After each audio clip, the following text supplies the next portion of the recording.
Tim Gabel is the president and CEO of RTI International. He is also a friend of mine. We met as college students at the University of Wyoming way back in the 1980s. In his role with RTI, Tim now leads a team of approximately 6,000 scientists, researchers, and staff worldwide, with 2,000 based in North Carolina.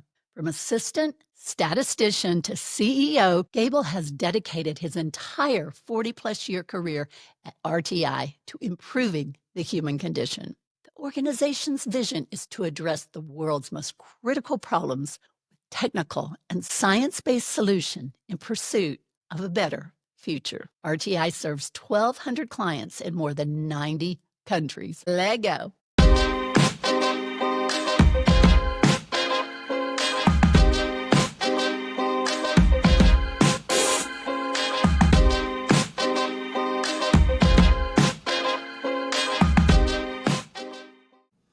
Tim Gabel, welcome to Uncommon Philanthropist. Thank you. Thank you, Rena. Wow. Well, it has been a minute since we have seen each other and had a real conversation face to face. And I'm just so delighted to be able to have this time with you and to catch up. I mean, it's been like 40 something years. I know how time flies. It's hard to believe how the years have gone by, but I'm thrilled to be with you and really, really looking forward to our conversation today. Well, we share a lot of common interests, and we've both been privileged to have a family and fulfilling careers. So we'll get into that, and then talking about philanthropy and really just the work you do as the CEO of RTI International. So thank you for your time and for being here. And for let's just start about growing up in Wyoming. How fun is that? Tell us about what that was like. Yeah, well, I mean, my parents were Wyoming natives, grew up, dad in Worland, mom in Laramie. And so I was born and raised there. I lived 1 year in San Diego when dad went to grad school, but otherwise we moved to Torrington where I grew up when I was 4 years old.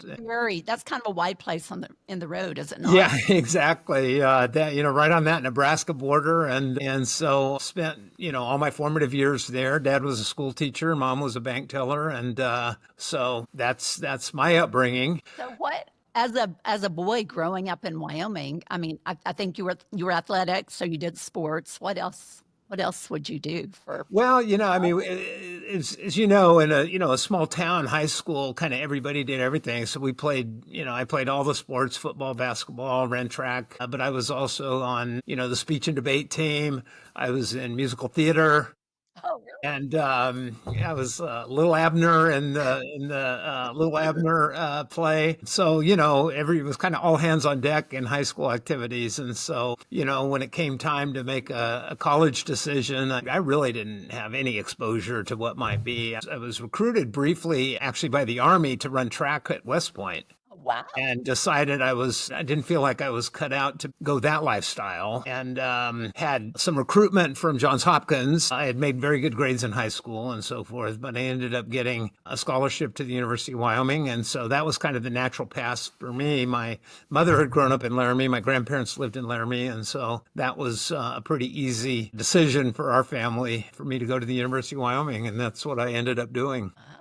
That's pretty amazing. And then of all majors, you chose math and statistics. Is that correct? I did. Yeah. It was, I had an uncle who had gotten his master's degree in statistics, and he was like the most successful person in our whole family. We all thought he was like rich and successful, and he had majored in statistics, and my dad was a math teacher and high school math teacher. And so I thought, well, I'm pretty good at math. Maybe I'll major in statistics. Maybe that'll work out. And I had a college advisor who said, you need to pick a minor, and I would suggest computer science. And that's what I minored in. And today we would call such a person a data scientist. At the time, that was not even, in the language. But as it turns out, my advisor was a guy named Bob Cochran, who was the head of the statistics department. And he was very wise in pointing me in that direction, because that combination of statistics and technology and programming and data management, I think, is really what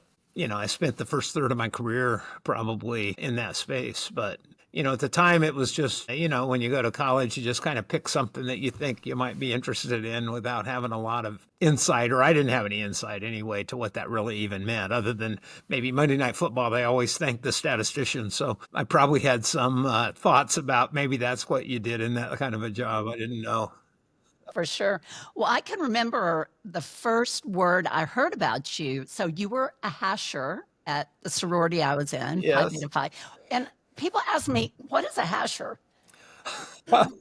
I'm going to let you define that. And I apologize, I have a little bit of a cold. Yeah. The hashers. This was like the dream job of any college guy, I would say. So we were the guys that got to serve the meals, lunches and dinners to the girls at the Pi Beta Phi sorority house. In our case, we were Pi Phi, and I got recruited as a freshman. A guy from my hometown was one of the Pi Phi hashers, and there was an opening. And so we would show up every day at lunch and before dinner, and we would serve the meals, do the dishes, and so forth. And I say dream job because it felt like we had this whole group of girls that were like our little sisters or big sisters in some cases. And, when we were hanging out, whether at ball games or out on the town or whatever, it seemed like we always had, girls to dance with or hang out with or whatever. And it was really this kind of sibling relationship, it felt like. And still to this day, the group of guys that were the hashers at the Pi Phi house are some of my dearest friends, guys. Tim Brown, Brownie, my buddy Brownie, I'll see him in a couple of weeks. He's coming out for a golf trip here. Randy Jorgensen, my lifelong friend, Randy and Brownie and I and our wives are all going on a vacation together this summer. So, I mean, really this bonding experience. And during COVID, I know we had some Zooms where the hashers and some of the Pi Phis would get together on Zoom calls to kind of reconnect and stuff. And it was, I think about that as a very formative experience. You spend, 4 years in college and you don't realize it. But I look back on those years and what a time it was, for sure. Well, I remember, new to the Pi Phi house, and someone mentioned your name and pointed you out. And I don't remember who it was, but they said he's very smart and he is going to be somebody someday. It's like, oh wow! I mean, that just really stuck in my head. I might have reached out to your Pi Phi hasher buddies to try to get some scoop on you. Oh, wow. Okay. So Tim Brownie said, ask him about when he won the UW intramural golf tournament by virtue of a higher handicap. He loves to kid me about that. Yeah, we played in the intramural tournament, and I actually scored much worse than Brownie. But the way they handicapped us, for some reason, we ended up tied. And because my handicap was higher than his, and our net scores were tied, they put a little asterisk beside my name in the branding iron. If you remember the branding iron, the University of Wyoming newspaper, and a little footnote that said that I won by virtue of a higher handicap. And I'll tell you what's very interesting about that, Rena, is when I interviewed for my job at RTI, actually, the guy I interviewed with it turns out to be an avid golfer. He was a Canadian, played semi-pro hockey, but he was an avid golfer. And I think one of the things that clicked with him most when I interviewed with him, as I had noted that I had won the University of Wyoming intramural golf tournament, I know he thought I was probably like a scratch golfer or something like that. Nothing could be further from the truth.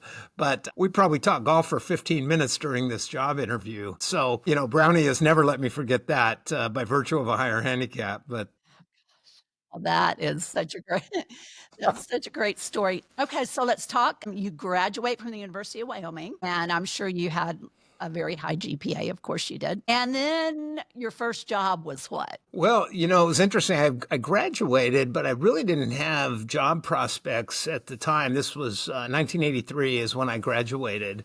And didn't really know what I wanted to do. I had, thought about going straight to MBA school and so forth. But I ended up getting hired as a bartender at the old Baldy Club in Saratoga. I don't know if you remember, have heard of this club, but it was, kind of a mountain resort golf country club that a lot of, wealthy people that lived out of state would come to Wyoming for the summers and then go to Palm Springs in the winter and stuff. And so I was bartending there. I had bartended a little bit in my hometown, had some experience and gotten a job as a bartender up there for the summer. Didn't know what I wanted to do. And kind of out of the blue, got a phone call one day.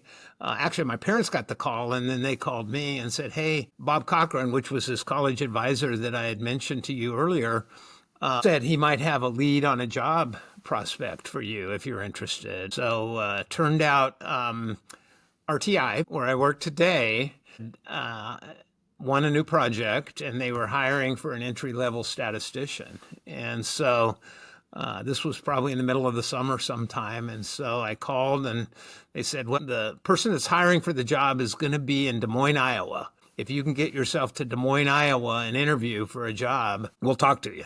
And so I did that, and that's a different story on how I got there. A long story short, I got hired by RTI, and I like to tell people I actually took a pay cut from my bartending job to take my first real job, my first professional job here at RTI, because I was getting free room and board plus a minimum wage plus tips at this bartending job, and I did not. This entry level job was not going to pay much, but at least it was, how it is. You come out of college, all you really want is to break in and get some real experience, and that's about all I was looking for. So that was kind of your aspirations going in. You didn't really see a career pathway at RTI. I mean, I didn't know anything about North Carolina. I didn't know anything about RTI. I didn't know anything about research. I didn't know jack. Just all I knew is, it's a real job. And I had this old 1974 Ford LTD. I packed it up and drove across country and showed up and, figured it out. So amazing. And then you have been there your whole career, correct? I have. I've looked at different opportunities over the years, and every time, I had another opportunity to consider and thought about it. I've always been a person who thought you need to be moving towards something. Don't run away from something. But if you're moving towards something, that's what you want to do. And every time I ever looked at another opportunity, it never felt like it was something better than I had. I've been blessed to be in an organization that treats people very well. The work that we do really matters. It impacts people positively. It's very interesting. It's got a wide range of things that we do. The people that I get to work with are super smart, but it's also just really nice, good people that work here. And doors of opportunity have opened to me inside the organization. I moved around the organization a lot. I had a lot of different roles inside the organization. So there was always kind of career mobility inside the company. And that mattered to me. So here I sit over 40 years later. And along the way, you met your wife. I did. We met at a bar. We met at a bar in Raleigh and started dating and dated for quite a few years. The first probably 6 or 7 years of my time I was not career minded at all. Not in the least. It was volleyball all day, every day. I kind of got real impassioned about playing volleyball. We had a group that played at lunch at work. We played in city leagues. Afterward, I played in adult leagues, and we would travel around the state and around the Southeast playing in tournaments. I was a high school official, a college official, and so forth. And so it just became my whole life. And then really started thinking about, well, I probably need to get a little bit serious about a career. And so we got married in '88, and even then, I was playing a lot of volleyball. About probably the early '90s, I guess, I started thinking about grad school. And I was ready to leave RTI and go get my MBA. And one of my mentors here at RTI intervened and said, what if I could convince RTI to fund your MBA program if you went to like a night school program and you stayed and worked on my projects? So long story short, that happened. RTI funded. I was very blessed. RTI funded my education at Duke University to go get my MBA at Duke. And so for 2 years, I went, 2 nights a week for 24 months, work all day, go to school 2 nights a week. And we had our first daughter in the midst of all that. So it was a very busy time, as you can imagine, during that. But there again, met some, wonderful people that have been lifelong friends now. That was the point where I kind of ended more on a career trajectory than just, a job path, I would say. Being a father will do that to you, won't it? No question. So So you have two daughters, two beautiful daughters. I What's the do. best part about being a girl dad? I love being a girl dad. It's very interesting as they've grown up. They both have children now. Our oldest has a 15-month-old and our youngest has a 5-month-old. But it's very interesting because they've always been very close with one another, very close to their mom. But now they call me when they've got money questions or job questions. They call their mom about everything else. But I just, it's wonderful to see how they've blossomed into these confident young women who are making their way in the world. And they're both wonderful moms. We're very fortunate that the guys they married are very good guys, treat them extraordinarily well. I told my wife, Lisa, that I just, all you want when your kids are young, and I'm sure you can appreciate this, you have these high aspirations and all this kind of stuff. And then as they grow, what you really want is for them to make really good choices and have good people in their lives, surround themselves with people that are going to treat them well and they're going to help, foster a good life for themselves. And it's not about physical or, sort of material success. It's really about trying to understand what's important in life. And I think both our daughters, we're just so proud of them in that regard. I'm there with you. I have a girl and a boy, and they both married just exceptional spouses. And we are just ever, ever so grateful for that. They've just made our family better. Yeah. The grandbabies, that's just like Yeah. your icing on the cake. How great No doubt. is that? What's your grandpa name, Tim? Just grandpa. It's just grandpa. My wife is Gigi, Okay. is what she goes by, but I'm plain vanilla grandpa. I'm Honey, and it's evolving to Honey Mama now. No kidding. Where does that come from? I picked it. I Okay.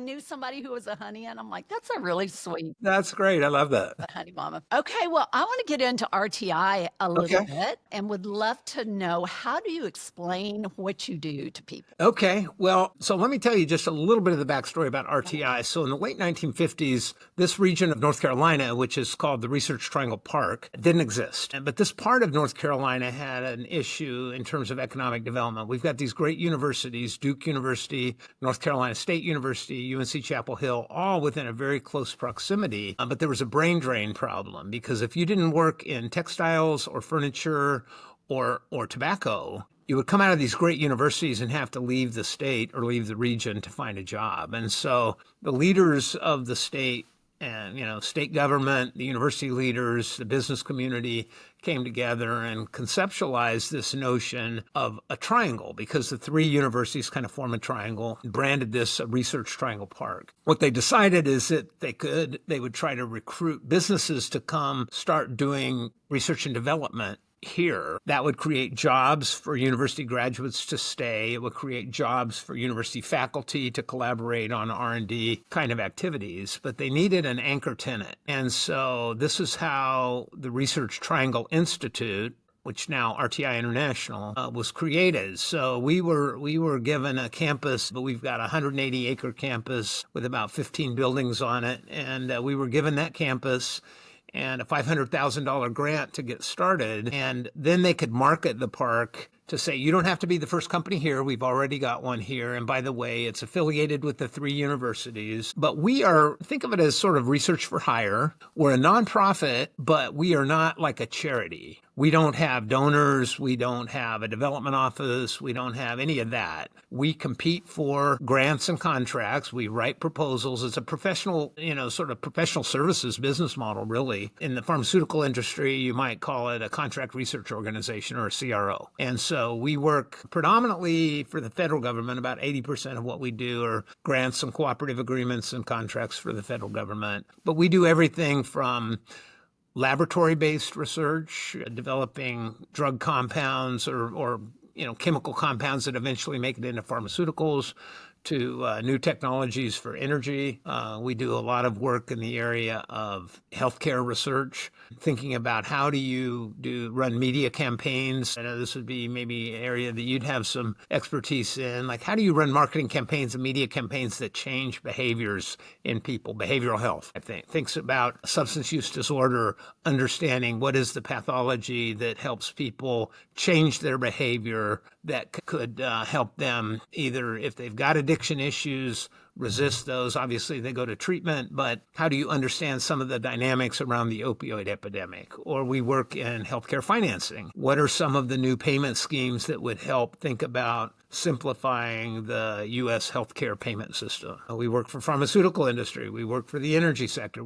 So we have this broad range of areas in which we work, as well as until recently, about a third of the work that we did was for the U.S. Agency for the International Development. And I know that's been in the news, and there's been a lot of in the new administration. There's kind of some priority shifts and so forth, but that's been for the last probably 20 years or more a huge part of what we've done as well. The work, international work in Right. Africa and around the world.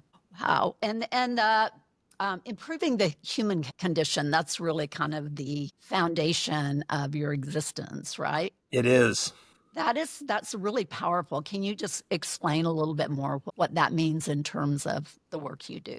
Yeah, so a lot of times people think about research as sort of ivory tower or, beakers and Bunsen burners and that kind of thing and so forth. But we work in what's called applied research. So how do you take the science and really put it into practice? In fact, the extended mission statement that we have is to improve the human condition by turning knowledge into practice. And so what RTI is really grounded in is that notion of universities do science, and science for science sake is great.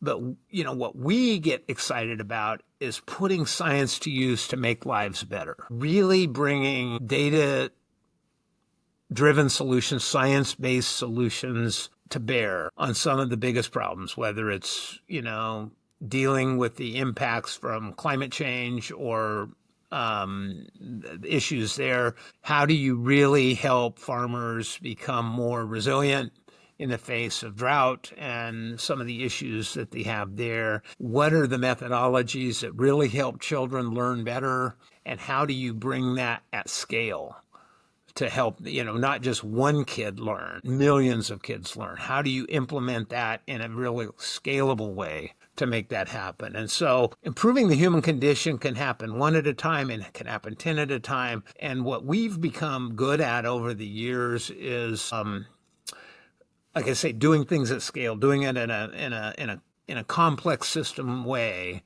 to make that happen. And so a couple of years ago, we developed for ourselves what we call our North Star goal. And we set this goal that by 2030, we want to positively impact the well-being of 1 billion people through science-based solutions. And so, as any science-based organization might do, we started tracking those impacts and started measuring our progress. And as of last year, we were just over 135 million people around the globe that we could claim either directly or indirectly had been positively impacted. Sometimes the work that we do, if you can inform, for instance, the state of North Carolina, we helped inform through some of the work in tracking lead in drinking water in child care centers that this was a problem. And we helped child care centers start testing for lead in drinking water, help them remediate with kind of a citizen science-based approach. That ultimately led to the state of North Carolina putting some regulatory reforms in place that required every child care center have the ability to report out whether they had lead in the drinking water and what they were doing about it. But there was also infrastructure money that helped them deal with that problem. So it didn't become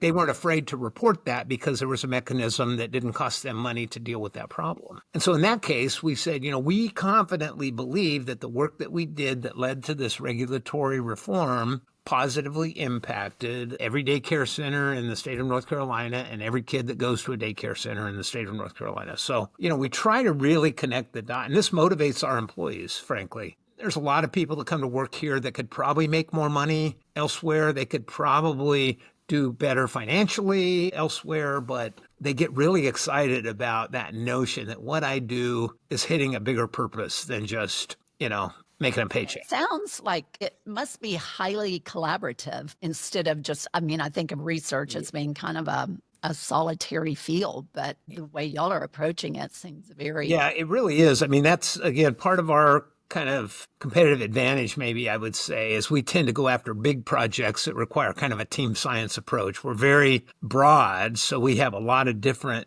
areas of expertise. So we're very good at putting multidisciplinary teams together. One of our core values is collaboration because it really does take bringing the best skills across many different disciplines sometimes to solve the highest problems or the most difficult problems. And you must work with some really brilliant minds. I really do. It's remarkable how brilliant some of these folks are. And yet, I have to say, not prima donnas, honestly. I mean, I'm sure there's a few or have been over the years, but just really, truly good, humble people, that, and I think part of that has been the culture that we have in the organization over time. I mean, prima donnas don't thrive here, frankly, because I think they don't get coddled and they don't get catered to and they don't, they find they can go elsewhere and that's what they want. I think the people that really thrive here are the ones that are doing the right things for the right reason. And so it's a fun place to work, honestly. So refreshing. Well, how do you think, so you mentioned you've served on a lot of roles since you've been there. How do you think that prepared you for this role as president and CEO? Well, I think, what I had to do, as I came up through the organization, our business model is writing proposals, writing them compellingly and successfully so that we win the work, learning how to win projects, execute those projects well, develop a client-centric kind of mindset, understanding the problems that are trying to be solved, and doing that in a, as I said before, collaborative and team-based way. And so I got pretty good at that. And so as I came up through the organization, I was good in business development. I got opportunities to have kind of profit and loss responsibilities and leading different business units. And I learned pretty early on that growth is good. And if you're not growing as an organization and not being successful, and it wasn't out of greed, like we need to be financially stronger and stronger from that perspective, but if your ideas aren't winning in the marketplace, you're either not innovating enough or you're not really understanding your clients well enough and you're not being successful. And as a nonprofit, I mean, we don't have an endowment. We do not have shareholders. We do not have access to capital markets where we can sell stock to raise money and so forth. The only resources we have are the resources that we bring in by winning projects and then, earning a little bit of profit margin on that work. And so I just got good at that. And I led our technology kind of group for a while, but I worked in our statistics group. I worked in our data collection group. I worked in our education group. And I collaborated with our chemistry group. I collaborated with our health group. So over the course of 35 years, I worked with many, many, many different parts of the organization. Early on, I got appointed to lead our recreation committee at RTI. And if you can believe it, that probably built more relationships around the organization than anything. I was working with the maintenance guys and I was working with the facilities guys and I was working with the chemists and figuring out how to run a softball league on campus and all this kind of stuff. And so I built relationships inside the organization. Every group I led that I had kind of P&L responsibility, we grew and succeeded. And so I got another opportunity to lead a bigger group. And I was able to kind of build a credibility that I could do that. And I think all of that probably served me well in terms of being ready to take on the CEO role. So it was, I guess I moved into this role in February of 2022, which was kind of coming out of the COVID years. COVID was a big disruption, obviously, to all of us. I felt like in terms of knowing the company, having been here my whole career, I think that was certainly an advantage in terms of readiness. Okay, so you've touched on with the new administration coming in and how your model has changed a little bit. And I know going in as the leader of organization, that's part of the gig, right? Is you get to lead through the good times and then you get to lead during the challenging times. So let's just kind of talk about that, Tim, because watching you from afar just on LinkedIn, how you've been handling it, it's just been, I don't know, it's been an exercise in grace and compassion just from the way I can see you're leading and talking to some of the people on your team, they've kind of said the same thing. But from your shoes, what has that been like? It's been interesting. Because you're not quite sure when you're in uncharted waters exactly, and doing things that you haven't done before, exactly how to navigate it, I would say. And I was telling somebody recently. So when I took over the job as CEO, we had just cracked the year before $1 billion in revenue, and we were moving to a little bit more than that. And last year we were at 1.3, and this year we were slated to be at 1.4. And I kind of had this, and I don't mean this in any kind of egotistical way, but I kind of thought like, okay, I'm the CEO who's supposed to like get RTI to that next step change of growth, get us to the size that we need to be such that when I pass the baton, the next leader of this organization can really, I've got to get us big enough, strong enough to really take it to the next level after that. That's what I thought. And now I think it's more that I'm not that. I think I've been called to do something different. I think I've been called to like help get us through an unprecedented disruption that none of us saw coming. And so it's been kind of an interesting experience for me, because I've thought about how do I've had to reimagine a little bit, like, how do I lead through this kind of season for this organization? And so, I won't say I've had to figure it out, but I'm blessed with such a remarkable leadership team. And I think I've said recently, the culture of our organization that's been built over many years. I mean, it's not like we've in the last 6 months created a strong culture. That's been here. And now we're reaping the benefits of that. And I'm reaping the benefits as the leader, because we can lean on a really strong foundation, a strong culture of leadership, a strong culture of collaboration. And so it's been very humbling, to be honest with you, even as we're laying people off, to see how many staff have sent kind of parting messages to other leaders in the organization and to me on how appreciative they are about their experience at RTI, how many friendships they're taking with them, how grateful they are for the chance to do very impact-driven work. And I often tell people when they leave, just think of it as you're carrying somewhere on your body an invisible tattoo that says improve the human condition. And I hope no matter where you go in the rest of your career, you're carrying with you that little bit of RTI that will keep you purpose-driven and focused on making the world a better place. And if that's our role in the world, is to impart that kind of Spirit. aspect in people's minds, then that's okay. If we're shrinking, if we're having to, send people off into the world, let's try to frame it in that way. We're actually sending people off to improve the human condition outside of our walls. So we're trying to frame it that way, instead of just being woe is us. Oh gosh, we've been, we're not happy. Blame at whoever. That's the easy thing to do. Well, thank you for sharing that and speaking candidly. I know it can be easy, but it's just like anything challenging. You figure it out, right? And Yep. I think you are the man for the job, and I see a book in there somewhere when you get out of this, Tim. That's awesome. So we've talked a lot about the culture, and I think a lot of companies, bigger companies, really miss that part, and just how important it is for business in a lot of ways. What is that secret sauce at RTI? You mentioned hiring good people, the type of people you recruit and hire. But what else is it that has allowed you to have kind of that spirit of improving the human condition? Yeah, it's interesting.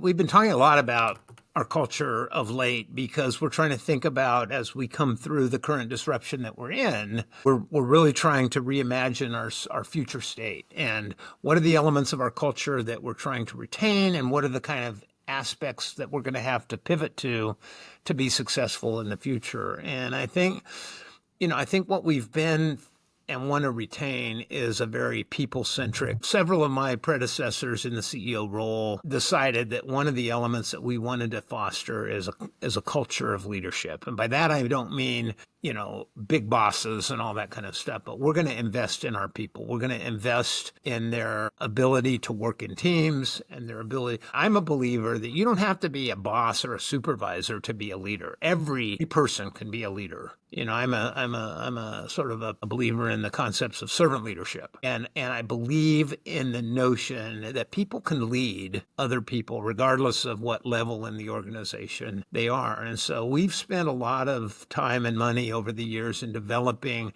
the skill sets of our people, and not just the technical skills on how you do good science, but how do you work with one another? How are you self-aware? What are your own strengths? And don't just focus on trying to improve your weaknesses, but how do you capitalize on your own strengths? And we spend a lot of time thinking about how do we build an inclusive culture where people can show up at work and feel like they can be their authentic self. And they don't, I know in today's world, there's been a lot of language and, kind of criticism of DEI programming and all that kind of stuff. We are a big believer in the concept of belonging. Because if a person can show up in the workforce feeling like they are truly part of a community and truly, regardless of where they came from or what their background is or whatever, truly part of a purpose that's bigger than themselves, and they're part of a calling to make a difference in the world, they work harder. They put a little more elbow grease into the work that they're doing. Their client experiences a level of energy and positivity that leads to good business outcomes. They're innovative thinking. They have better ideas. They aren't feeling like they're walking on eggshells or that they're going to say the wrong thing and so forth. So we really do try to just build that into how we run the organization. And I'm sure we're not perfect. I'm sure we don't get it right all the time, but I really think and you just have to be consistent. You have to, you can't just wake up one day and say, I think we're going to have a new initiative that's focused on belonging. And so we try to, the people that end up in leadership roles are folks that have exemplified those kind of behaviors, and we walk the talk. Well, that saying, it's lonely at the top. I know that.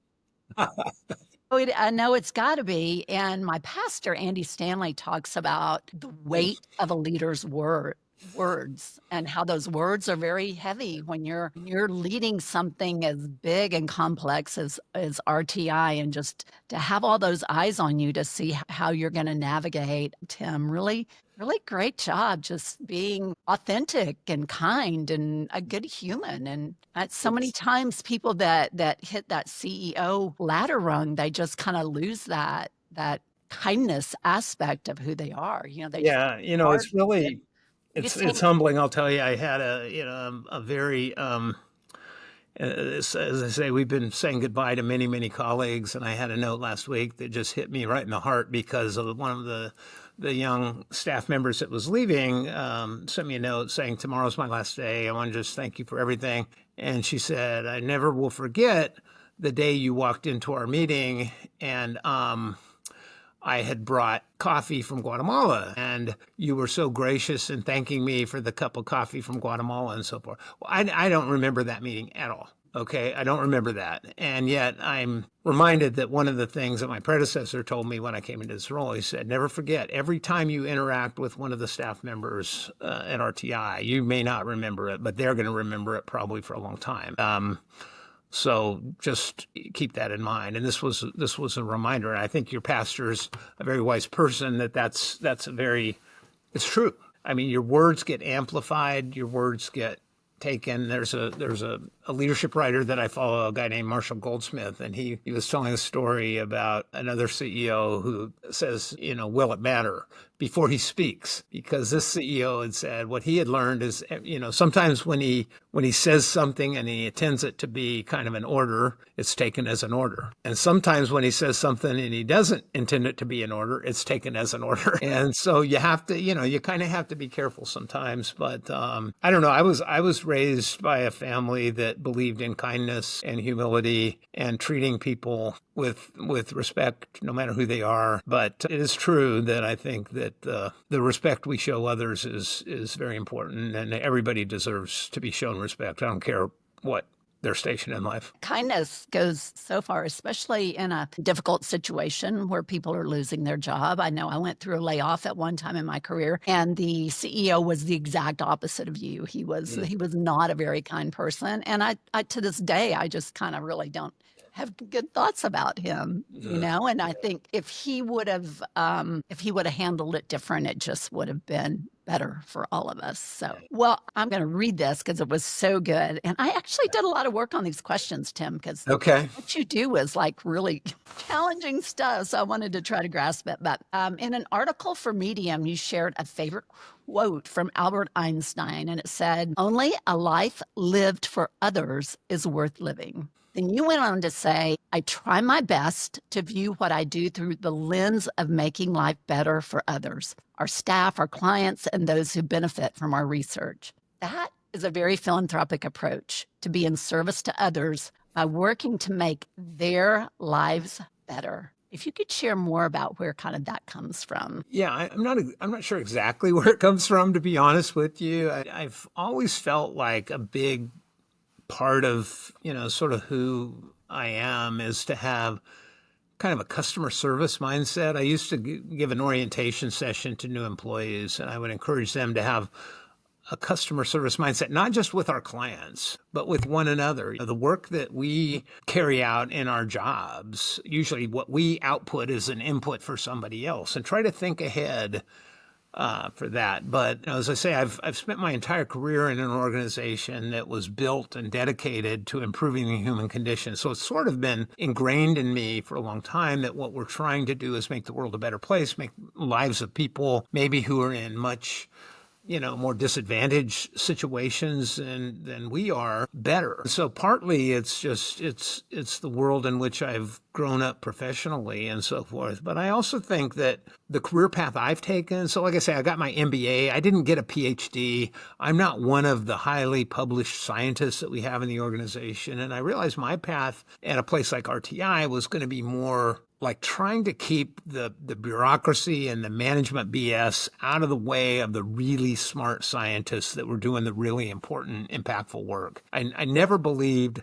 that the big jobs from the CEO on down and the high paid management jobs were the most important jobs of what we do. The most important jobs that we do are the ones that are impacting people directly and are really making a difference. Now, that could be the scientific papers that get published that make some breakthrough discovery. In RTI's history, we discovered the drug Taxol, that I can't tell you how many women who have had breast cancer have benefited from the drug Taxol. We developed the technology that's in cochlear implants, and the people that have benefited from that technology. We developed the technology that's in wind shear avoidance in airlines. So there's a lot of different ways that you can make lives better and improve things for others. But I think that quote from Einstein, the first time I saw it, I thought, this is a guy that probably, in some ways contributed to the development of the atomic bomb. Now you could argue that maybe that was not in service of others. I'm not sure, but certainly somebody as brilliant as Albert Einstein thinking, a life worth living is one that's in service to others. I think if all of us had that philanthropic, and this is why I love your podcast, because you're really bringing to light these stories of people that are living lives in service to others. And it's just every episode that I listen to, I come away so inspired because there's so many ways to do it. There are so many ways to give to others. And it's not just monetary, If you have it in your heart, you can give in tiny little ways and so forth. But it's been, just kind of part of my personal philosophy, I think. Well, thank you for saying that. And it's, in trying to find exactly what I wanted to do, the word philanthropy just kept coming up, but just to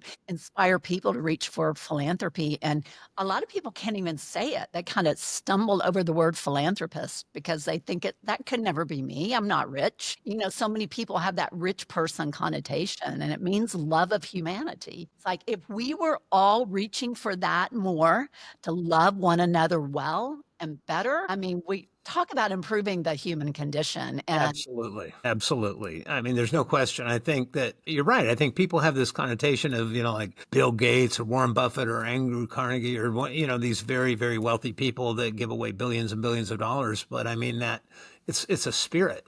It's a spirit of, loving others and giving to others. And, I think that, those of us that are people of faith, I think that really believe in our faith and live our faith, it can come naturally. But even then, I think that concept of how do we walk that talk, I think is important. So much of it for me is just getting out of the way of yourself, because we are born very self-centered. And if we don't work on that, we will remain self-centered and we'll kind of miss out on the really good part of life. And to me, the best part is putting yourself aside and serving others. I mean, it's just, and I didn't grow up with philanthropy in the home. We didn't volunteer. We never talked about charitable giving, but somewhere along the way, God got my heart and just said, and then once I started doing it, like I was really reluctant to go to Africa for a lot of very, what am I going to eat? And, all of that. But Tim, when I went, it's like my heart I felt like I was coming home and it just changed me in ways that it's just so precious to me. Yeah. And I know you've had a similar experience being in Africa with those amazing people. I mean, gosh, Yeah. it was every bit of it was so worth it. And I cannot wait. Yeah, I mean, it's really a blessing. I mean, I've been blessed to be able to travel to Africa, to Asia, to South America, and see, often the work that we've been carrying out in many of these programs and so forth. But everywhere I've been able to go, and in the last, my most recent trip, I guess, was to East Africa, where we were in Zanzibar and Tanzania, where we were working in HIV prevention as well as education programming, as well as some wildlife trafficking prevention work that we were doing. But meeting these amazing people that, on the surface, you might say, gosh, they're so impoverished or they don't have much and so forth. And yet what I experienced was this generosity of spirit of people welcoming, the hospitality, the joy and the love and the celebratory events. And it was just, people are people breaking bread together, sharing meals together, seeing the passion that they brought to the work and how they were, making a difference in their communities. It's been remarkable. I've been, like I say, I feel so, growing up in southeastern Wyoming, I never in a billion years would have imagined. Ever. We don't, when you're not raised in that kind of being exposed to those kinds of things, you don't realize what's out in the world. And so, Don't dream that big. Did you notice the Tanzania landscape sometimes looks like Wyoming? Did you yeah, make that yeah, conclusion? kind of the savanna lands and so forth. No question about it. It was incredible. And I guess we were there about 5 days. The only downside, I did get food poisoning for 2 days. So I spent 2 days in the hotel room. But Not good. other than that, That's not good. Well, this has been just an incredible conversation. It's been so fun catching up and learning more about the work you do at RTI. I'm kind of taking it back to our cowboy days. So, Tim, what does the research say about does the world need more cowboys? yeah. Well, I think the world always needs more cowboys. I think, if I think the attributes of cowboys, I think resilience, I think persistence, I think grit, I think confidence, I think, treating everyone with respect. And I am absolutely sure, I probably don't know all the research in that regard, but if I think about those attributes, I think there is probably unequivocal research that the more of that we have in this world, the better. It's not what you are that makes you a cowboy or cowgirl, but who you are. It's a shared spirit. It's the spirit of the underdog, the trailblazer, the kind of spirit that longs for something to prove, the kind that emboldens those who possess it to stand on the perimeter and howl into the unknown with unbendable optimism. The world needs more people to pick up the torch of progress and fearlessly venture onwards. The world needs more cowboys. Well, thank you for representing Laramie so well for our beloved state of Wyoming and for Pi Beta Phi. Well, thank you for what you're representing too. And who'd have thought two Wyoming kids would end up where we are right now? I know. And my background was in journalism, so I'm kind of found my way back to that. Back in the day, television news was kind of the only outlet. So just really thankful to live in this time and place. And I'm sure RTI had developed something in this technology I'm using to make it possible to broadcast from my home. It could be. I'm not sure about that, but it's possible. Amazing. Well, I close out all my episodes with asking my guests to give a rousing let go, however you would say that, in your best cowboy voice. And then just preach a little bit about what letting go means to you in terms of philanthropy. All right. Well, I will say, let go. And I will say it, for me, what that really means in terms of philanthropy is we need to be willing to let go of that sense of self-orientation, selfishness, control that we want to hold on to. I think about, and there's a place in scripture that talks about the birds of the air neither reap nor sow, and they are taken care of. I think too often we get too oriented in terms of ourself, and we worry about all these trappings of life, and we just need to let loose of that a little bit. I once heard somebody say, think about if you're at the beach, okay, and you grab up a handful of sand and you just hold it tight in your fist. And then look at how much sand you've got in your fist. Now go to the beach, open up your hand and start filling it with sand. And keep that hand open. Look how much more sand you've got in your hand when you don't have to feel that tight grip of your fist. And I think too often we try to hold on instead of just letting go. Open up our hands, and as well as I do, you receive so much more when you give. You get more back, many more times back. And so, to me, I love your phrase, let go, because that's what it means to me. It just means let's let go of our self-orientation, let go of those pressures that we feel that we've got to have more, we got to, take care of ourselves, and let's take care of others. And it's a call to arms. It's like, let go. Let's find a place to engage with.